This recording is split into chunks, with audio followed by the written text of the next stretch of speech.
The first time I met you, I said to myself, this young man can do anything he wants, and that's the biggest curse a man can have. You could be anything: a teacher, a businessman, a rabbi, a drug dealer. It's all in you. It all wants to come out. I go from war to war, whereas a man like you has the war inside. These prophetic words were spoken by Avi to Franklin, and unknowingly to us, served as the pretext for the visions he experienced post-drugging in 508. During this episode, Louis and Jerome consecrate their union through holy matrimony in grand fashion.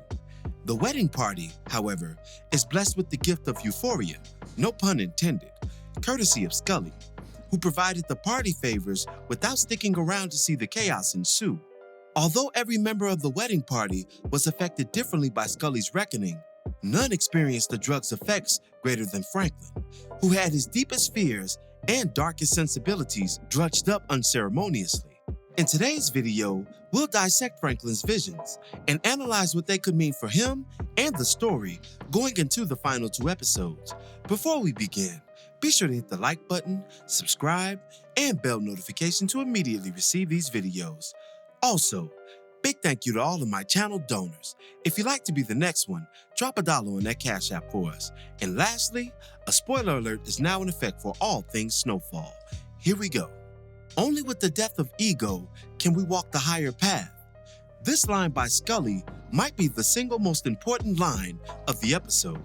It not only sets the stage for the events to come, but also serves as an explanation for what Franklin's truly experiencing. Rest assured, Franklin isn't merely tweaking in this episode or lost under the Inebriation Act. To the contrary, what Saint is dealing with is a very real phenomenon.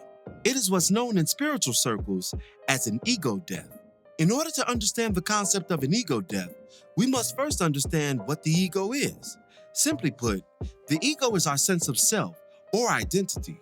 It allows us to perceive life through duality as opposed to reality.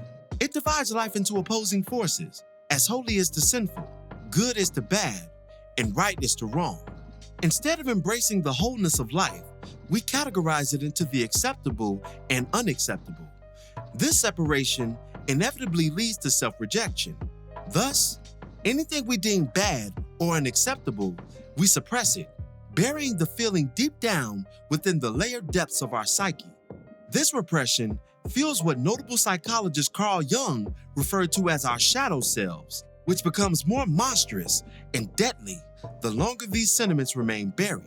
All of this leads to much of the internal suffering we experience that manifests itself as depression, anxiety, mental illness, hatred, greed, etc.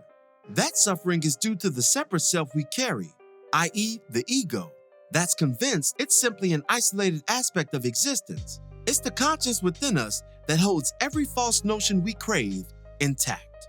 However, an ego death is a subversion of that conscience. It is the experience of temporarily transcending the ego, self, or personal identity. It's when your inner sense of self either changes so radically that it's fully aware something is happening, or when your sense of self is lost completely. We experience such effects in a minor form whenever we dabble in alcohol or marijuana. Drugs like these can shift your ego through lowered inhibitions and slight deviations from your typical modus operandi.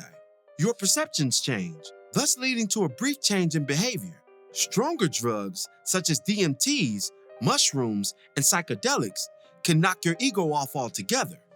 Basically, everything about you, your sensibilities, defaults, and general inclinations are temporarily eradicated.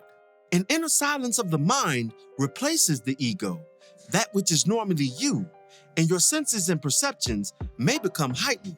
You can hear sounds previously inaudible, see colors, images, etc. that are normally blocked off by the ego, preventing your sensory perceptions from picking them up. Reality, and all it entails, seem to pop as if you've never seen anything before, because normally the ego dulls the sense perceptions. This is because it is primarily focused on itself, hence the word ego, which ironically has an ego.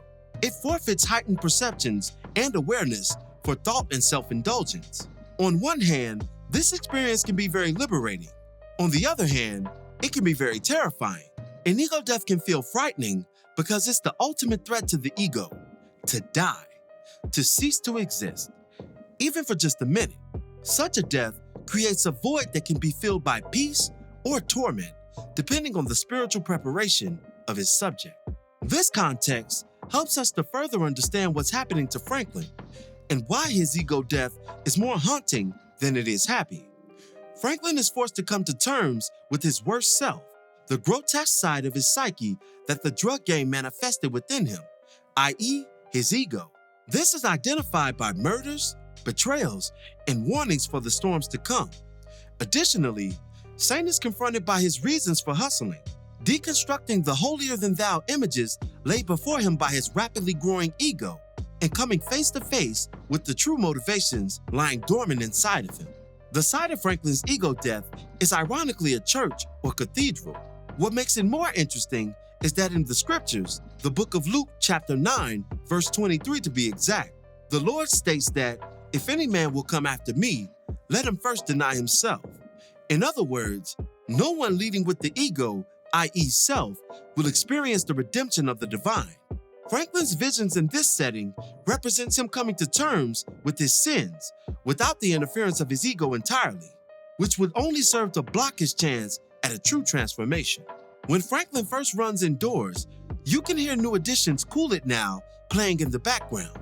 Once they get to the "Slow It Down" portion, things literally slow down for Franklin as he closes the door on key with the song's ending. This is another symbol of what he's experiencing inside. His ego is slowly deconstructing and fear's beginning to set in. Also keep in mind that following the first "Cool It Now," the song goes, "You're gonna lose control." Another subtle Easter egg to us to come for Franklin. Franklin then turns to face a blank audience. This imagery is symbolic of what psychology refers to as the void, the manifestation of nothingness. He's entered the abyss, involuntarily at that. His face then melts, further conveying the dismantling of his ego. With Franklin's ego now completely out of the way, he's confronted by a series of apparitions, each one representing an uncomfortable thought or feeling he's repressed deep inside in order to continue his drug-driven path unaffected. The first of these is Rob. Rob challenges his old friend on the merits of his death and factors in the true reason for Franklin's murderous actions against him. He also reminds him of karma's undefeated streak before offering him the same version of retribution that Franklin blessed him with in 501. Rob represents Franklin's guilt. The second apparition that pays Saint a visit is Sissy. The Saint matriarch attempts to comfort her son through his unintended trip and console his pain. However, her comfort soon turns to chaos as Sissy scolds Franklin for placing Teddy above his father, money above God, and himself above everyone else. She continues her rebuking service over him, declaring that he was taught better than that and that he should know better. Franklin flees his mother's grasp, reversing the dynamic with his response as if he's the parent and she's the child, something we've seen him do throughout his rise in the drug game. Sissy represents his shame. Finally, Franklin is visited by Veronique, the love of his life. Nick stresses that he can't fight what he's experiencing and forces him to confront his darkest thoughts. She cautions him against his dichotomous lifestyle, affirming that until he chooses a master to serve, his life will be one filled with danger, peril, and betrayal. Veronique represents his fear. After having a series of mirrors held up to him via guilt, shame, and fear, Franklin walks through a hallway of mirrors. These images serve as the prelude to the confrontation with self, what Ivy referred to as the war within. He's been fighting said war since entering the holy place, and with his ego temporarily removed, his mind conjured the aforementioned apparitions so that he may see his true form and hopefully not be consumed by it any longer. The mirror imagery leads Franklin into a room in order to confront the first of his two biggest threats, Teddy McDonald. Addressing his supplier as if he were in the room, Franklin assures him that his death is imminent, understanding the agent's endgame is to dispose of him once his time is up and he's outran his usefulness. This was a major step towards his mental reconciliation, but also the most dangerous one, as Franklin has officially notified the most dangerous man in the show of his intentions towards him. And it couldn't have happened at a worse time, given the strained status of their relationship. Franklin's second and perhaps greatest hindrance facing him is himself, and not the self awaiting him in the dark blue room representing the former, but the present self that has entered the room, the self on psychological trial for his sins, and facing psychological judgment as a result. The choice to include blue as the color engulfing Franklin's final showdown was symbolic in and of itself. It's the most universally appealing color due to its ambiguous nature. It can be calming and relaxing, and also convey fragility and depression, the latter of which embody Franklin's mind during this experience. Saint's former self challenges the state of the current one and the reasons for its fallen predicament. The former self rebukes the self-righteous rebuttals of the current self and reminds him that the crumbling state of his organization and life to a greater degree are karma for the many double crosses exacted by Franklin during his rise. It's similar to Lloyd's final statement to Don King in the cult classic film Only in America. Yeah, you made it to the top, but how many brothers did you have to step over to get there?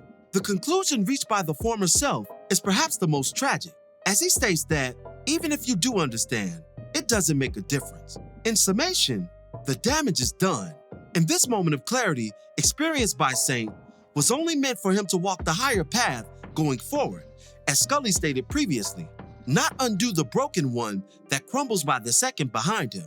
This won't be something that Franklin can just fix or easily repair. He's done too much, broken too many bonds. Even as he attempts to reconcile with Louis, her treacheries are already in motion, further buttressing the former self's claims. The only light at the end of the tunnel for Franklin lies in what he can build in the future, not what he can fix in the past, because concerning the latter, as Louis stated, it is already too late.